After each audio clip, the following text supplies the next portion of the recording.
एक आदमी ने एक बहुत ही खूबसूरत लड़की से शादी की। शादी के बाद दोनों की जिंदगी बहुत प्यार से गुजर रही थी। वह उसे बहुत चाहता था और उसकी खूबसूरती की हमेशा तारीफ किया करता था। लेकिन कुछ महीनों के बाद लड़की चर्मरोग से ग्रसित हो गई और धीरे धीरे उसकी खूबसूरती जाने लगी। खुद को इस तरह देख उसके मन में डर समाने लगा कि यदि वह बदसूरत हो गई तो उसका पति उससे नफरत करने लगेगा और वह उसकी नफरत बर्दाश्त नहीं कर पाएगी।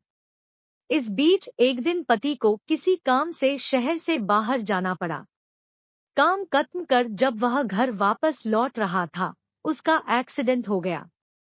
एक्सीडेंट में उसने अपनी दोनों आंखें खो दी। लेकिन इसके बावजूद भी उन दोनों की जिंदगी सामान्य तरीके से आगे बढ़ती रही। समय गुजरता रहा और अपने चर्मरोग के कारण लड़की ने अपनी खूबसूरती पूरी तरह गंवा दी। वह बदसूरत हो गई, लेकिन अंधे पति को इस बारे में कुछ भी पता नहीं था। इसलिए इसका उनके खुशहाल विवाहित जीवन पर कोई प्रभाव नहीं पड़ा। वह उसे उसी तरह प्यार करता रहा। एक दिन उस लड़की की मौत हो गई। पति अब अकेला हो गया था। वह बहुत दुखी था। वह उस शहर को छोड़कर जाना चाहता था।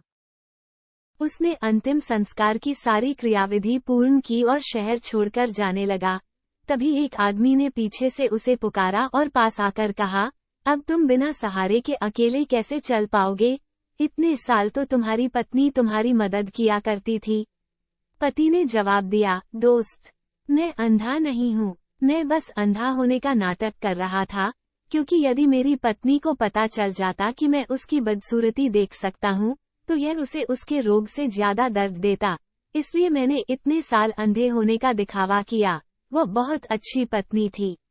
मैं बस उसे खुश रखना चाहता था। सीख: खुश रहने के लिए हमें भी एक दूसरे की कमियों के प्रति आंखें बंद कर लेनी चाहिए और उन कमियों को नजरअंदाज कर देना चाहिए।